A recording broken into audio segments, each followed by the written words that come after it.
Amigos, amigas, bienvenidos, bienvenidas a Cuestión de Enfoques. Soy Miguel Calix Martínez, estamos en ICN, una nueva conciencia. Vamos a hablar hoy de los temas que a usted le gustan, de los temas que usted comenta con su familia, sobre los cuales hay distintos puntos de vista, distintas perspectivas, distintas opiniones. Hoy me acompaña un enfoque que usted ya conoce, que ya nos ha acompañado hace varios meses, ya días no tenemos aquí a nuestro invitado. Hoy me complace dar la bienvenida al abogado Oliver Erazo. Bienvenido, Oliver. Bien, muchas gracias. A Cuestión de Enfoque. Vamos a hablar de un tema que seguramente a usted le llama la atención, porque no es nuevo, no es privativo de un gobierno, de otro. De hecho, pasa a cada rato. En algún momento existió un ambicioso proyecto que era para poner orden en el ordenamiento jurídico, valga la redundancia. Lo ha apoyado la cooperación danesa, lo impulsó el doctor Ramón Custodio López hace más de 15 años.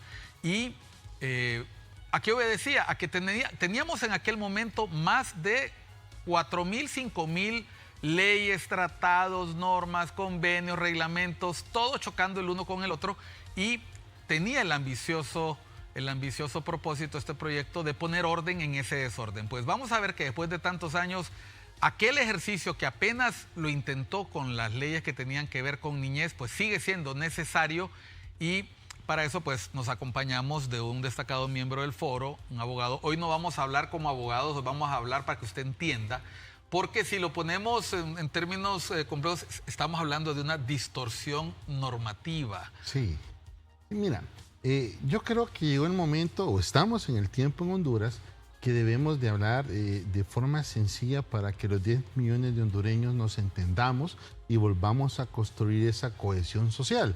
No porque tú impongas tu enfoque, el mío o el del tercero, no, sino que podamos confluir todos en un punto que tenemos un problema. Y tenemos un problema los hondureños, y quiero que acuñes esto y lo retomes más adelante en el programa. Tenemos un desorden organizado. Desorden organizado. Tenemos un desorden organizado. ¿Y quién lo organiza? Lo organiza la clase política para mantenerse en el poder y usufructuar el poder, como lo han hecho desde que retornamos a la democracia. Entonces, ese desorden comenzamos nosotros a preguntarnos, y todo el mundo se lo pregunta en todos los estratos sociales. Bueno, ¿qué tan difícil es ponernos orden? O sea, ¿qué tan difícil es hacer un estudio de factibilidad, hacer un estudio sociojurídico, hacer una encuesta de impacto para tomar una decisión? Oliver, a ver, hemos visto al señor secretario de Estado en Recursos Naturales, el ingeniero Luqui Medina, defendiendo el proyecto de las Islas del Cisne.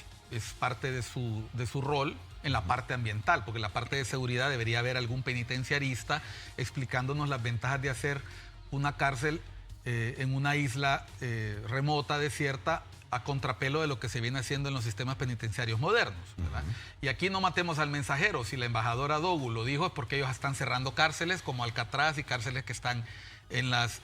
no han cerrado Guantánamo, por cierto, que es un reclamo que le hace el gobierno. Gol por aquí, gol por allá, diríamos, ¿verdad? Claro. Pero el punto es, yo entiendo que el ministro Medina defiende el proyecto. Se trata de una propuesta para dar una respuesta en términos de seguridad. No es él la persona indicada, él es la persona más bien indicada para explicarnos cómo van a hacer para no destruir la isla. Pero me llama mucho la atención, y aquí sí nos vamos a meter en nuestro terreno, cuando él alega de que el Parque Nacional Córdoba, no me acuerdo el nombre, Agustín Córdoba, tiene un nombre, ayer nos lo estaban explicando unos especialistas, no lo es porque el decreto no fue publicado en la Gaceta en el 91. No obstante, el gobierno ha incluido este parque entre sus áreas protegidas, entre sus áreas de manejo, y ahora también nos hemos despertado el día de ayer con la noticia de que la Secretaría de Gobernación, el Instituto Nacional de Migración han dejado sin valor efecto unos convenios migratorios que facilitan el ingreso de personas que vienen a colaborar con iglesias. Ahí hay brigadas, ahí hay sacerdotes, ahí hay de todo tipo, denominaciones básicamente cristianas. Y salieron al vuelo rapidito todo el mundo a protestar, que por qué les impedían su libre. Y según hemos entendido, la intención sana era generar una normatividad uniforme, pero se derogan estos convenios y no se tiene lista la norma que va a sustituirlo. Y como estos dos ejemplos podemos dar otros, la ley de empleo por hora, se elimina la ley de empleo por hora y andan los liberales reclamando que se haga una reforma en ese sentido. La ¿Por ley qué de pasa justicia eso? tributaria. La ley de justicia tributaria se deroga, pero ¿qué dejas a cambio? Y podemos encontrar un montón de ejemplos. Haber dejado sin regulación el sector eléctrico, haber eliminado todos los fideicomisos, ¿verdad? A pesar de que había algunos que eran necesarios y era importante, los mismos ministros de salud y el director del seguro lo dijeron, claro. Funcionaba mejor de fideicomiso. Tercerizado. Y uno último, que esta es como la cereza, la cereza en el sundae, como dirían los anglófilos, es todas estas normas que vos aprobás derogando una norma sin vigilar si ya tenés la norma que sustituya. ¿Qué es lo que pasó aquí, por ejemplo, cuando derogamos la DNI y estuvimos 7 meses sin policía de investigación, por ejemplo? O cuando se elimina las potestades de un cargo, o un cargo como nos pasó con Elvin Santos, que con un recurso de inconstitucionalidad que favorecía al señor Micheletti, se volaron de golpe una reforma constitucional y nos echamos un año sin vicepresidente. Así es. ¿Por qué pasan estas cosas, Oliver? Mira, pasan en un primer punto porque la clase política no ha entendido que vivimos en una democracia. Y una democracia, uno de los ejes transversales, lógicamente, es poder comunicar bien. Tenemos un problema serio en este gobierno, muy marcado, un problema de comunicación. O sea, los actos oficiales tienen que publicitarse. Tienen que publicitarte. No solo eso, es que el acto de comunicación es para convocar a la socialización. Y lógicamente, cuando tú convocas a la socialización de lo que quieres hacer, de lo que quieres reformar, de lo que quieres derogar, porque hay algo mejor, porque hay un sector de la sociedad, tomemos como ejemplo el tema de las iglesias, que lo que se quiere, según lo que te informan a ti, es unificar la normativa y facilitar los procedimientos. Mira qué interesante, porque falla la estrategia de comunicación. Porque la estrategia de comunicación, ¿por qué no lo llamaron para socializar lo que querían hacer? ¿Por qué lo hacen a espaldas? Por ejemplo, cada convenio, nosotros sabemos aquí que cada sector negocia su convenio. Y esa ha sido la crítica que hacía el presidente Lobo, por ejemplo, con las exoneraciones. Uno entiende que hay exoneraciones para el cuerpo diplomático, para misiones internacionales, para los medios de comunicación, para importar objetos que tienen que ver con la libre emisión del pensamiento. Hay una ley de los 50 que habla sobre esto.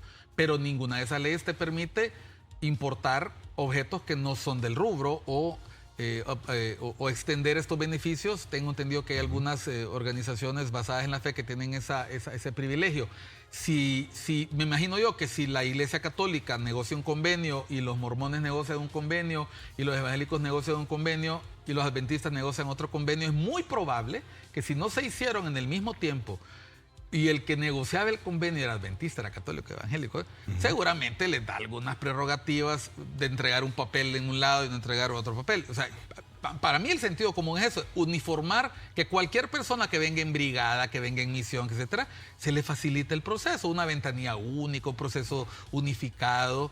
Pero cuando se hace así, sin tener socializada, viste el alboroto que ha creado, se dice que se quiere impedir el libre ingreso de personas vinculadas a las iglesias. Pero es que te quiero dar un dato que te va a llamar mucho la atención, Miguel. Sí nos meten médicos cubanos que no sabemos si son médicos, por palabras del mismo presidente del Colegio de Médicos, que no han mostrado sus certificaciones como tal. Pero aquí hay algo muy interesante en todo esto que yo lo analizaba hoy en la mañana precisamente, me llamaba mucho la atención. Recordemos que la política del Triángulo Norte es que todas las ayudas que van a venir, la inyección de dinero, porque así lo ha dicho la Embajada Americana, va a ser a través de la sociedad civil. Por el problema de corrupción estructural que hay en Honduras, en Guatemala y en El Salvador. ¿Ok? Y lo ha dicho muy claro. ¿Y quién es esa sociedad civil a través de la cual esas agencias, Estados Unidos, pueden canalizar esos dineros para generar proyectos de salud, de hospital, de ciudadanía, de empoderamiento de ciudadanía y llegar directamente a la población y a los sectores vulnerables sin necesidad que se pase por el eslabón del tracto político, sino directamente el que va a donar, sociedad civil, beneficiarios. Bien interesante. Cuando los que están en el poder van a la fiesta de los amigos socialistas. Mira cómo es este juego. ¿Por qué esperan este momento histórico, cuando estamos ya a meses de un nuevo calendario electoral, y saben que ellos no van a tener la posibilidad de manejar la ayuda que va a venir de afuera, sino que lógicamente se va a hacer a través de ONGs o de iglesias, y las iglesias tienen un gran impacto en la población hondureña? ¿Por qué cambiarle las reglas del juego hoy? La primera pregunta, ¿por qué cambiárselas hoy? O sea, por eso te decía, es un desorden organizado. O sea, ellos han visto en el horizonte que podría cambiar el color del mapa ciudadano si ellos ya no tienen el control de la ayuda. O sea, tú adhieres a la tesis que esta modificación no es casual, que no se trata de una uniformidad de procesos, que mientras no se demuestre lo contrario, puede ser una expresión más de cierre de espacios cívicos. Es una expresión de cierre de espacios cívicos. Y es que te voy a decir, cada vez se ha restringido más el tema de espacios cívicos. ¿Quién es el que gana las elecciones en Honduras? Quien tiene la capacidad económica para comprar, fíjate bien, al elector el día de las elecciones, el día de. Punto. Entonces, ¿qué es lo que han visualizado que les puede quitar el sartén por el mango? Pero no es contraproducente, Oliver, ya hablando en términos de análisis político. La gran mayoría de la población en este país adhiere a iglesias. Estamos hablando de un importante sector de iglesias evangélicas. Ya son más del 50%, 56, casi 60% de la población. La población que no se adhiere a iglesias no pasará de 5%. La gran mayoría de la población es cristiana. ¿Cómo puede interpretar una población en la que tú quieres convencer de que estás haciendo bien las cosas si te metes con sus pastores, con sus iglesias? Yo por eso mismo te pregunto a ti, porque cuando hablamos de este desorden, lo sumo a la situación de la Isla del Cisne. ¿Por qué hacerse una tormenta en una islita, ¿no? Estamos hablando de, se puede hacer un centro penal en otro lado, se pudo haber socializado adecuadamente. A mí me parece muy bien que 40 supuestos expertos hayan opinado con respecto al proyecto, pero si son 40 expertos que trabajan para el gobierno, yo dudo mucho que esos 40 expertos y expertas, de haber mujeres también, se atrevan a hacer un dictamen en contra de lo que hace el ministro, de lo que hace la presidencia, especialmente si se trata de un proyecto que se ha mostrado como un proyecto estrella. Y si a eso le sumamos el tema de la transparencia del proceso, y aquí lo agrego al otro, tú has mencionado la socialización necesaria, aunque la evaluación de impacto ambiental por su naturaleza tiene que ser abierta al público, tiene que ser conocida, es bien fácil ponerle a esta evaluación de impacto ambiental muros, porque se trata de un proyecto de seguridad nacional. Claro. Entonces, ¿por qué complicarse la vida si nosotros sabemos que el gobierno, el partido en el poder, precisamente ha sido un gran abogado de derrumbar la opacidad, de fortalecer procesos de participación ciudadana, que la mayor cantidad de personas tengan acceso a la información, que se democratice ese acceso al poder? ¿Por qué hacer en el poder todo lo contrario de lo que se pedía desde la oposición? Es que es interesante. Estaba escuchándote con una gran atención, Miguel. Y el tema es que eso que tú mencionabas ahorita, y se lo decías a todos los hondureños, ese fue el discurso para llegar al poder. Llegado al poder es corte, punto, y pare de contar. Porque lo primero que hacemos, ya no vamos a luchar contra la opacidad, no, nos vamos a dar un decreto de amnistía. Lo primero. Y después ya no es que vamos a rescatar y a reconstruir el Estado constitucional democrático de derecho. No, sino que asumimos el poder a empujones y a patadas. En posterior, no le vamos a dar el dinamismo que se merece el Estado de Honduras y sus instituciones y fortalecer para que haya una sana gobernanza y objetivos y metas en los actos de gobernanza, sino que comenzamos a enredar desde el legislativo el normal funcionamiento de los tres poderes del Estado. Entonces, una cosa es el discurso con el cual llegaste al poder y otro es con los actos con los que estás gobernando. ¿Por sus hechos los conoceréis? Totalmente.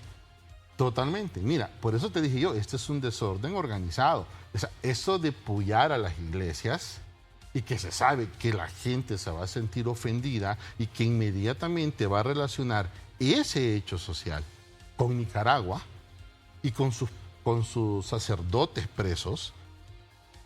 Ojo, ¿qué viene después? Pero ¿por qué hacerlo si saben que va a tener un efecto negativo en la población? Vamos a ir a una pausa porque el abogado Oliver Erazo nos acaba de plantear algo importante. Si sabemos cómo va a reaccionar la población, ¿por qué se hace? ¿Por qué no se informa? ¿Es sencillamente un error de comunicación o más de ese desorden organizado del que habla el abogado? Volvemos después de unos mensajes a Cuestión de Enfoques. Estamos por ICN, una nueva conciencia, no nos deje.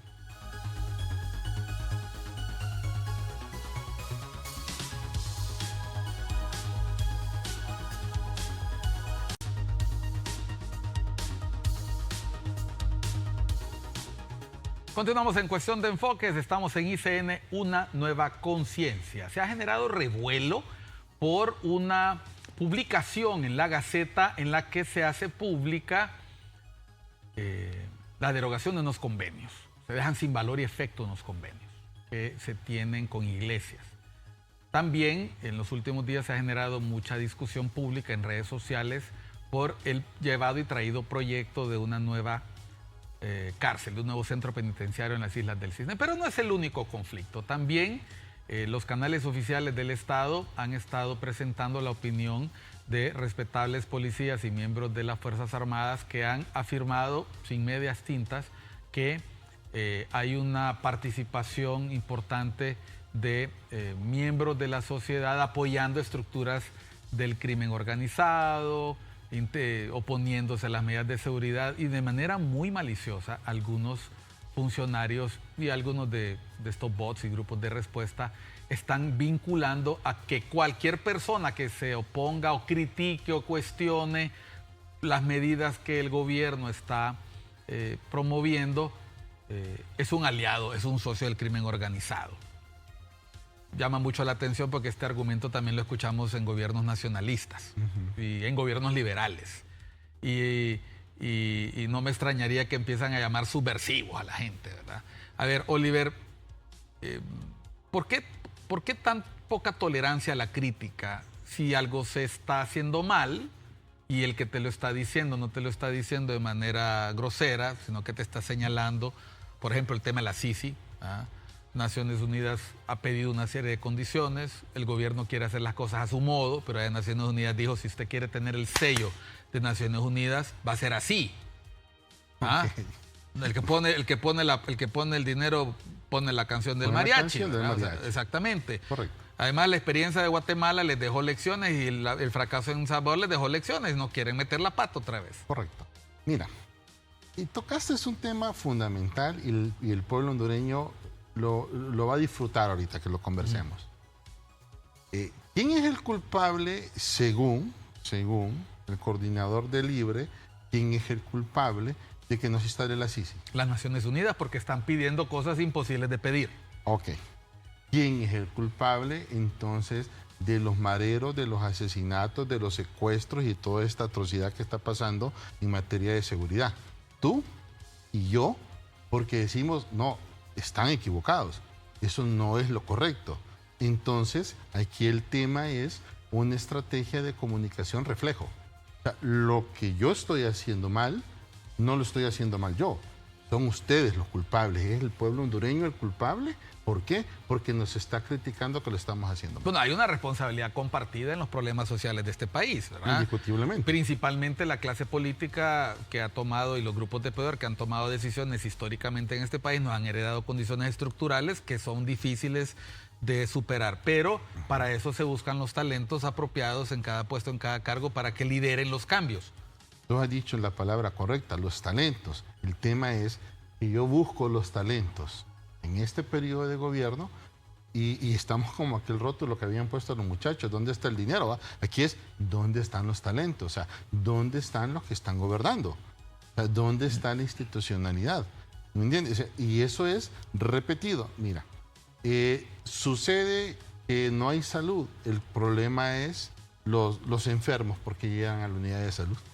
El problema no es que no hay suficientes médicos, el problema no es que no hay suficiente suministro de medicamentos, el problema es que la gente no hace caso y como la gente no hace caso, entonces está enferma y tiene atestados los hospitales, los niños de dengue y las personas adultas. Sí, pero de enero a junio, ¿en dónde vistes tú fumigando las calles?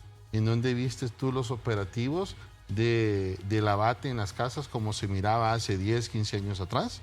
¿En dónde viste la prevención para eliminar o disminuir los vectores? Nosotros empezamos aquí en el canal desde diciembre.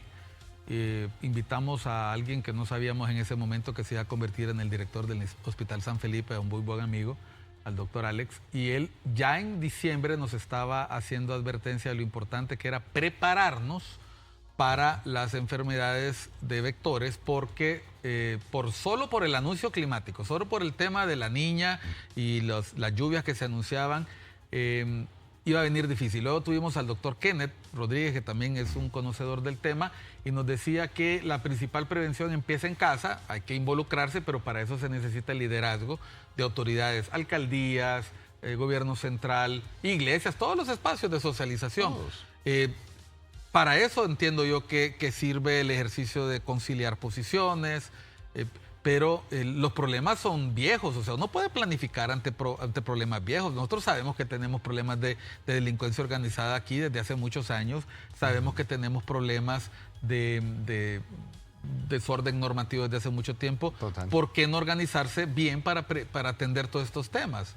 Porque ese desorden precisamente es el que le permite al poder mantenerse en el poder y estar en el poder.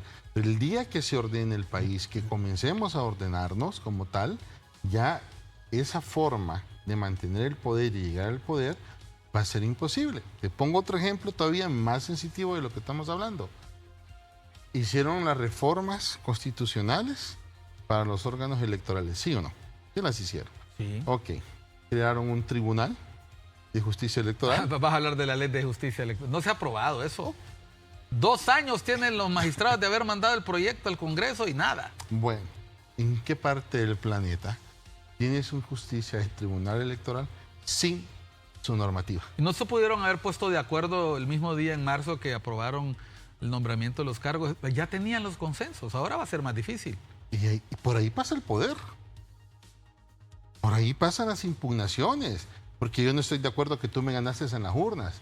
O vos decís, no, Oliver no me ganó. O sea, aquí pasa algo. O sea, el árbitro final de ese asunto de poder son ellos. ¿Cuál es la agenda legislativa, tú que estás pendiente de estos temas, cuál es la agenda legislativa para lo que resta del año en el Congreso? Porque tenemos un partido por ahí, el Partido Nacional, diciendo que la presidencia no quiere convocar porque tienen miedo de no tener quórum de presencia. Uno es eso, te soy sincero. Quisiera decirte y decirle al pueblo hondureño de que la agenda es difusa, o sea, un poco confusa, difuminada, pero he llegado a la conclusión que va a ser una agenda de excusa. O sea, van a volver a querer meter el tema de la CICI como ellos quieren, sin observar los 6 puntos que está exigiendo ONU. De los 9, solo se han cumplido 3, faltan 6. Entonces, es como ellos quieren, no como dice ONU, entonces simple y sencillamente van a quererlo meter a su forma y decir, ellos son los culpables. Partido Liberal, Partido Nacional y PSH que no se aprueben y ellos son los corruptos. Ellos son los que están a favor de la corrupción. Y ahí nos vamos a llevar, estamos en julio, ahí nos vamos a llevar quizás agosto, septiembre. Septiembre rotan las autoridades de los órganos electorales y Ok. también es el llamamiento a elecciones. Y por ahí sociedad civil va a pedir, y por qué no, los mismos partidos quieren hacer reformas electorales. Más de alguna. Las que no son constitucionales. Las que no son constitucionales. ¿Y qué es lo que va a suceder? Otro mes de tensión. Otro mes de tensión. Y vamos a llegar a noviembre. Vamos a llegar a finales de octubre, noviembre, y se acabó prácticamente la legislatura. Y van a irse a través de la comisión permanente a hacer lo que ellos consideran que es necesario para mantenerse vivo electoralmente en la promesa electoral y justificarse ante el elector hondureño. Entonces, los problemas de nación, las leyes que ocupamos para quitarle la tranca al país y comenzar a caminar poco a poco, van a quedar en segundo plano. No he escuchado todavía por parte de las autoridades de migración la explicación. Sí emitieron un comunicado, ¿verdad?, donde decían que no es como lo están afirmando las iglesias, pero obviamente, como mencionabas, el ejemplo reciente de Nicaragua puso a mucha gente nerviosa, ¿verdad? Claro. Creo que la comunicación que cuestiona al crítico solo por, bueno, los últimos días, cualquiera que cuestione o critique es agente de la CIA, es una persona que trabaja para el imperio. Y a mí personalmente no creo que era necesario que la embajadora se pronunciara sobre el tema, le echa maña al fuego. Más no tiene por qué estar opinando sobre el uso de esas islas realmente. Sin embargo, sin duda preocupa porque se sabe que es una zona de tránsito de transporte de droga, ¿no? O sea, se conoce, y mantener un destacamento ahí no debe ser nada barato. Uno, y segundo, son posiciones geopolíticas para Honduras. O sea, estás hablando que estás mar adentro, está en plataforma continental. Estás hablando ahí de que cerca tenemos a Cuba, y hay un tránsito por el Caribe que es de interés permanente para Estados Unidos de Norteamérica.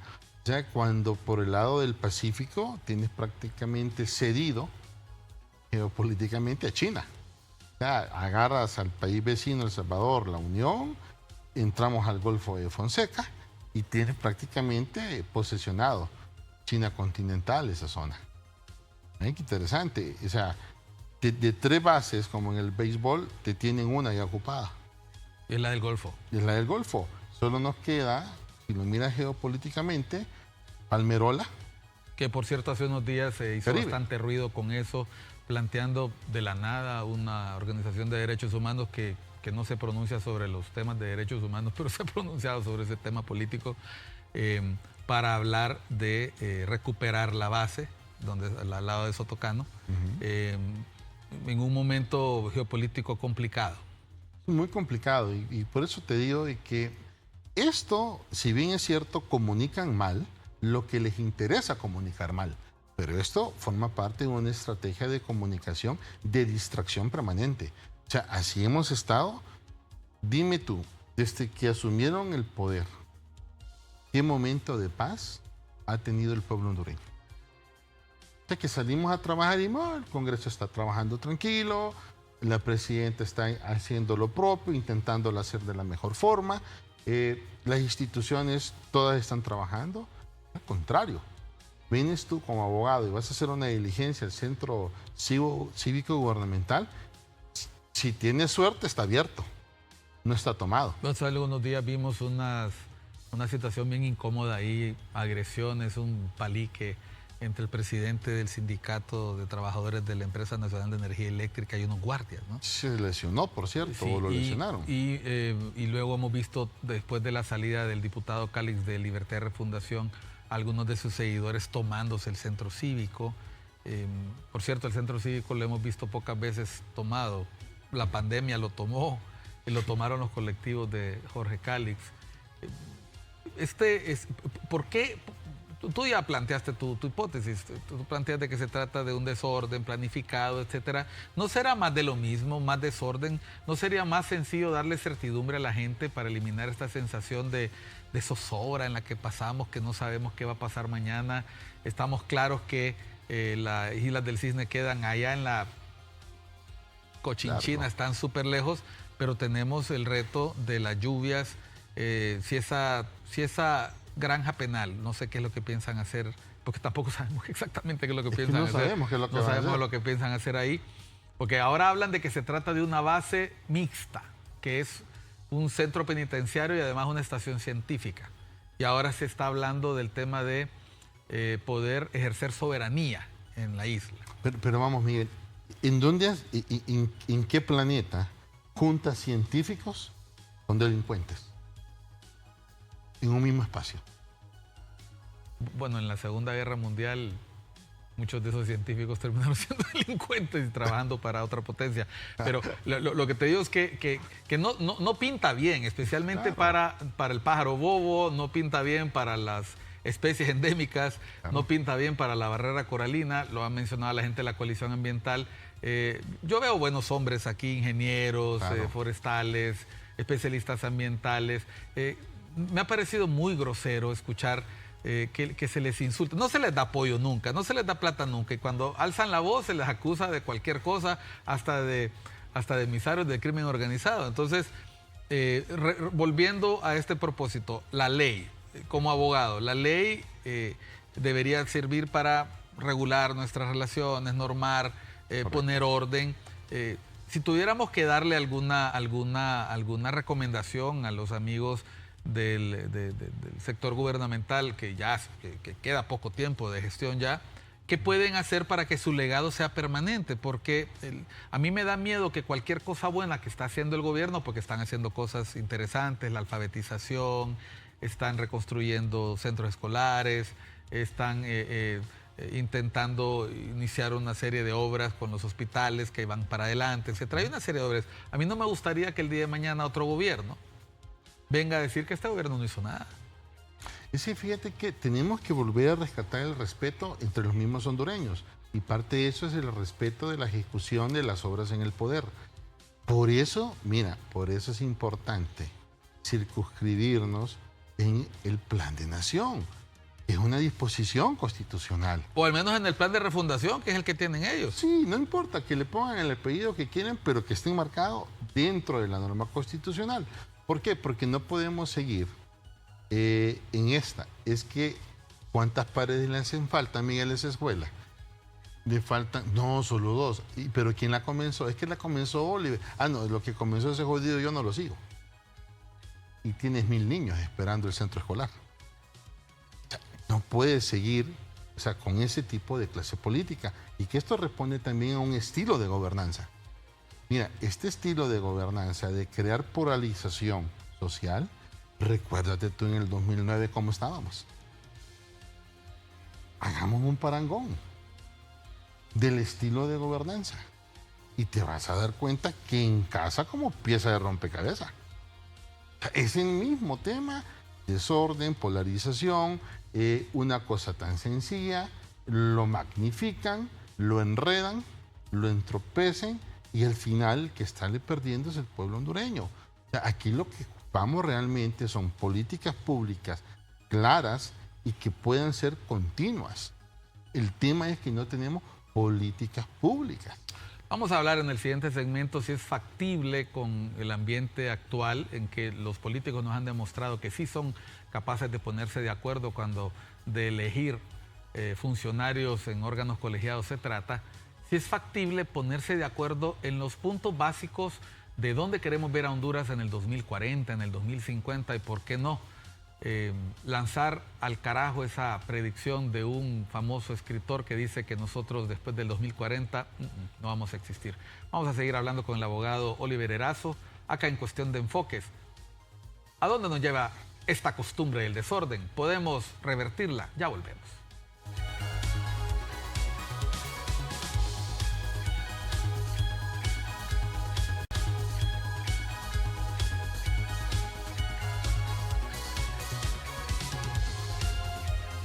Seguimos en Cuestión de Enfoques. Estamos en ICN, Una Nueva Conciencia. Hoy nos acompaña el abogado Oliver Erazo. Estamos hablando sobre esta mala costumbre de vivir en el desorden estamos hablando de leyes, pero también aplica para políticas públicas, aplica para medidas de convivencia, aplica para varias cosas.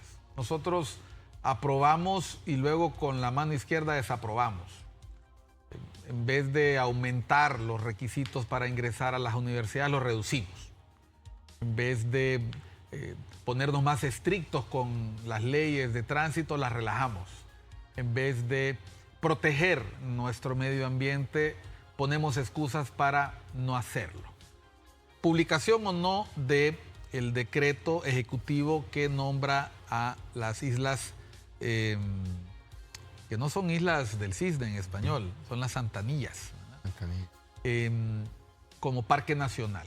Si a mí me dicen que un lugar es un parque nacional, de hecho el Parque Nacional La Tigra tiene ese nombre, el Parque Nacional Pico Bonito, el Parque Nacional Celaque, el Parque Nacional Azul-Meámbar, Panacam, cualquiera de todos los que hemos mencionado, y a mí me dicen que algo es un parque nacional, yo de plano sé que se trata de una zona protegida. Claro, implícitamente. El mismo nombre Parque Nacional me está diciendo que es una zona protegida. Que el ministro de Ambiente esté diciendo que no, porque dice que no se publicó en la Gaceta cuando los mismos documentos del ICF lo incluyen como una zona protegida, adscrito a las Islas de la Bahía en los documentos, en el último, el de 2022, digamos que no lo hicieron los cachurecos, digamos que no lo hicieron los liberales, el mismo gobierno del Poder Ciudadano, el Poder Popular, adoptó medidas para poder proteger este lugar. Entonces, que no nos salgan ahora con la historia de que los acuerdos no están publicados. Ahí está, publicado en la Gaceta, ¿verdad? Entonces, la pregunta bueno, esa es del Foro Social, ahí está, abogado Agustín Córdoba Rodríguez, que Artículo 1. fue un hombre que se la jugó para que esas islas volvieran a la propiedad potestad del Estado Soberano de Honduras. Es bien conocido que son unos islotes que tienen una historia bien peculiar, ¿verdad? Desde ahí se ha procurado la invasión de Cuba, desde ahí se ha querido proteger la soberanía nacional, las tuvimos que recuperar. Es más, ni siquiera tenemos unidad con el nombre, pues, o sea, el nombre en español no es Islas del Cisne. No. A ver, ejemplos del pasado, Oliver, en que esta mala práctica de no poner orden nos ha llevado a que hoy no se respete la ley. La fe de rata, por ejemplo. ¿Qué es una fe de rata en el caso de un libro y en el caso de una ley? Cuando tú corriges algo que sale publicado y que no es realmente la intención del actor o el contenido del actor, ya sea porque se escribió de más, se escribió erróneamente o porque no se escribió algo. Eso es una fe de rata, donde tú vienes, publica y dice, deberá de leerse así, ¿no? Pero en el Congreso Nacional aquí hasta cambiaban el sentido, objeto, claro, propósito de la ley, y luego ibas a buscar las grabaciones y no era lo que se había aprobado. Correcto. Mira qué interesante. Recuerdo yo cuando el diputado Redondo era oposición y tenía documentado supuestamente lo que no se discutió del Código Penal, que en su momento le llamaban el Código Penal de la Impunidad. Por cierto, uno de los requisitos para que venga la CICIA hay que derogar varios artículos de eso. Bien interesante. Pero cuando el CAF, ¿qué pasó? No se publicó. Estamos. Volvemos a la misma conducta que se criticó, solo que hoy haciendo poder, efectuándola, realizándola, ¿para qué? Para ejercer gozosamente el poder. Ese es el problema. O sea, el irrespeto a la normativa constitucional, a la normativa ordinaria, Miguel, nos tiene en lo que estamos. Ese es el gran problema de Honduras. Y te pongo un ejemplo sencillo. Vecino, no tiren la basura en este lugar. El rótulo. En donde está el rótulo, ahí está la montaña de oro. Entonces, no seguimos la normativa. Al no seguir la normativa, implica lógicamente que la sociedad es un desorden. Y viene un cerebro que le encanta el desorden y dice, ok, voy a hacer este desorden para meter mi propio desorden. Y así tengo controlado el asunto. Y esa es la respuesta de lo que estamos viviendo. No tenemos respuesta en salud. ¿Por qué?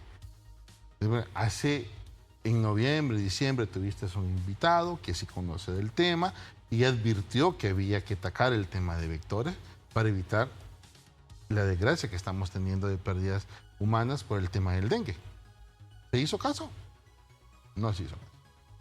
Lo mismo tienes en materia de seguridad. ¿Por qué no hacen ese centro penitenciario en Olancho? Hay cualquier cantidad de tierra. Lo van a hacer en Olancho. Hay unas montañas que para ahí... Ahí por Lepaguare. Sí, ¿por qué no lo hacen ahí? Ahí por los Horcones, ahí, por esos lados, por ahí. Ahí hay suficiente tierra, ¿por qué no lo hacen ahí?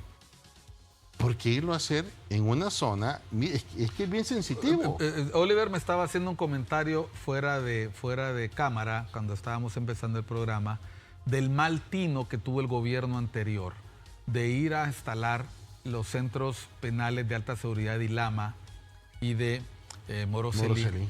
En los lugares donde lo instalaron no se le consultó a la población. Porque ahora también es fácil decir, es que no se dijo nada. En su momento nosotros cuestionamos la construcción de esos centros porque van en contra del principio rehabilitador de la ley penitenciaria, en la que, dicho sea de paso, tu servidor participó en la redacción, la redacción de la ley original.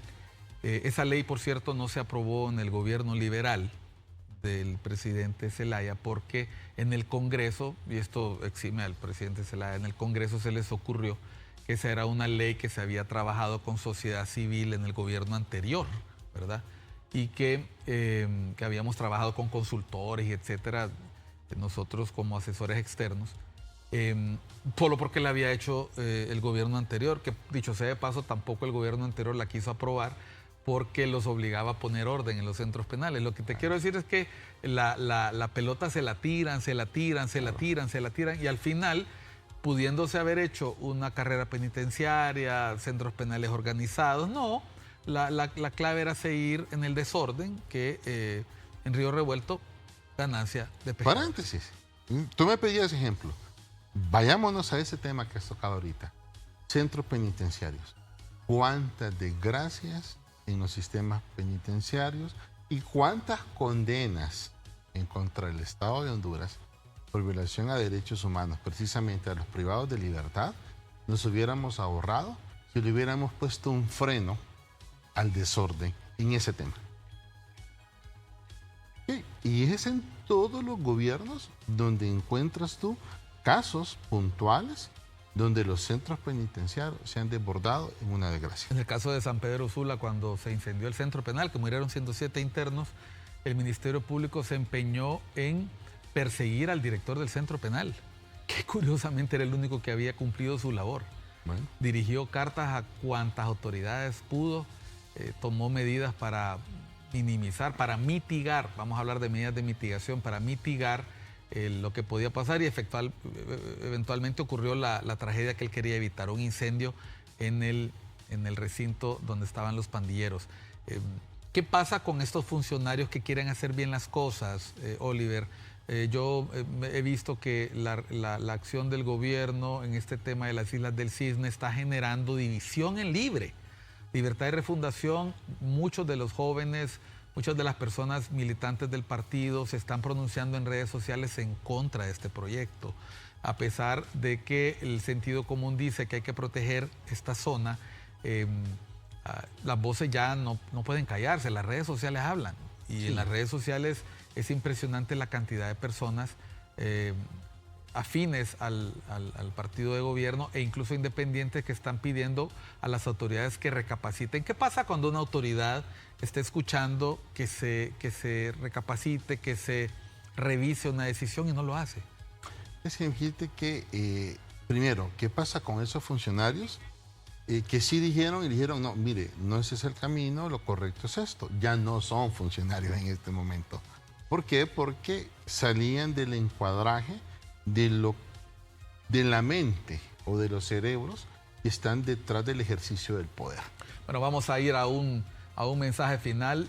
No hay por dónde pasar, esa es la sensación que que me deja el abogado Oliver Erazo. Estamos planteando medidas de racionalidad en las actuaciones, pero él explica e indica de que todo tiene un propósito último. Vamos a hablar de ese propósito último para que usted esté listo y sepa identificar cuándo estamos ante una situación real, un problema real y uno creado. Ya volvemos.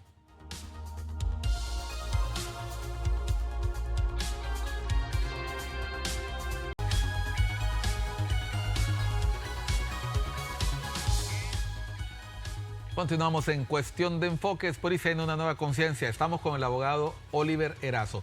Todas estas situaciones que se están dando de conflictividad normativa, ¿son supuestas o son reales?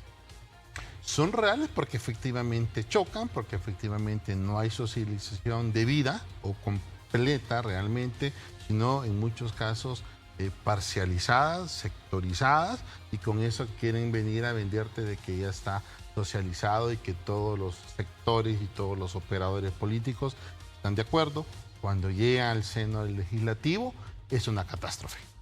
Lejos de encontrar una amalgama legislativa, comienzas a encontrar isletas de poder a tal punto que el mismo partido que está ejerciendo el poder está dividido en su propia bancada. Y en el peor de los casos, como ha sido las noticias de las últimas semanas, una desbandada de su propia bancada. 10 diputados se fueron para otro partido, 10 propietarios. ¿Qué señal te está dando eso? Te está dando de que o realmente la estrategia no funcionó, o al contrario, que esa es la estrategia para llevar la polarización a un punto donde no podamos encontrar nunca un consenso. Entonces, al no encontrar ese consenso, solo nos queda una situación, la máxima.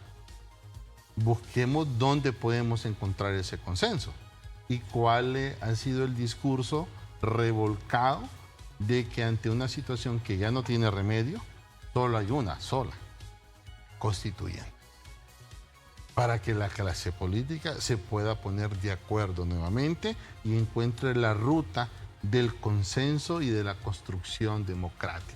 Pero hay elecciones del otro año, hay primarias, hay generales, ahí la gente, como cuando juegas dominó, ¿no? O sea, vas a revolver otra vez las piezas, vas a volver a colocar, con el naipe lo vas a barajear y va a haber una redistribución. En esa redistribución, el equilibrio de fuerzas puede ser positivo para los cambios que el país necesita o puede ser adverso a los cambios que yo quiero. De ahí que sea importante ponernos de acuerdo antes de que haya elecciones, ¿no? Por eso no hay reformas electorales. Por eso no hay ley del Tribunal de Justicia. Pero hay ley de 2021, la ley es reciente. Pero esa ley, ¿a quiénes ponderan? Al sistema de partidos tal como está. Y en la misma clase política tal como está. Y vas a ver que va a ser la misma oferta política, exceptuando que salgan planillas a candidatos de diputados independientes y que el pueblo hondureño venga y diga, ok, aquí me la vengo. Me barro a todos estos y voto por los independientes. Pero el tema es quién le cuida los votos y le cuenta los votos a los independientes dentro... Si no tienen personas en la Junta Receptora de Votos. En la Junta Receptora Receptora de Votos. Ay, qué interesante. Entonces, lógicamente, el pueblo hondureño tiene que tener mucha calma, ser muy frío, muy pragmático, no entrar en la provocación, ¿okay?, de los discursos políticos, no del discurso, de los discursos políticos. Un discurso como el del Guarizama es folclórico, se le puede quitar valor o minimizar a esta expresión cuando la hace una persona que tiene proyección pública, que está vinculado a la candidata oficialista. Se le puede quitar valor a esa expresión. O sea, yo valoro mucho la disculpa, además la agradezco, es lo menos que podía hacer el comisionado Moncada, y creo que la lección queda ahí, ¿no? No se puede jugar con el santo y con la limosna, ¿no? Mira, el tiempo en política, diría Einstein, es más que relativo, no relativo, más que relativo.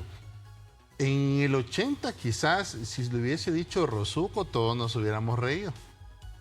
En ese tiempo, esa expresión, pues quizás no se hubiese tomado con ese sentido de grosería. ¿Por qué? Porque de repente el país no estaba tan polarizado. En este momento esa expresión lógicamente encajó en lo que se dijo y la ciudadanía fue receptora de la grosería verbal y punto. Y la gente se quedó como, bueno, ¿qué más podemos esperar de? O sea, ¿se disculpó? Sí. ¿El pueblo habrá sentido sinceras las disculpas? Eso es otra cosa. Pero ese tipo de expresiones, en este momento, donde el taxista anda sulfurado, donde el muchacho que se te para a la par en el semáforo anda que... Bueno, de hecho vemos con frecuencia videos de gente que se agarra a trompadas. Una dama sacó una pistola ante una persona que le echó agua a su hija, las personas se agarran a trompadas en el calor de un juego de ajedrez, ¿ah? En una gasolinera.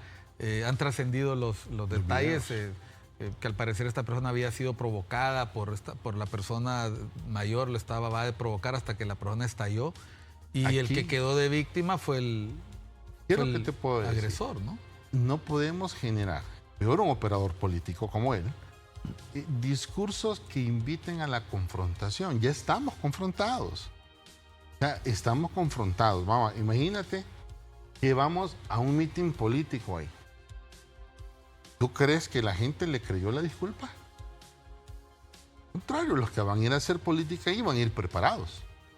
¿A usted preocupa, Oliver, que la gente se prepare ante la agresividad del discurso, ante la hostilidad que muestran los colectivos de Libre, ante el lenguaje fuera de tono de algunos actores políticos que ya dentro de la oposición en este momento haya personas que digan, mejor me preparo, si vis pacem para bellum, si quieres paz, prepárate para la guerra?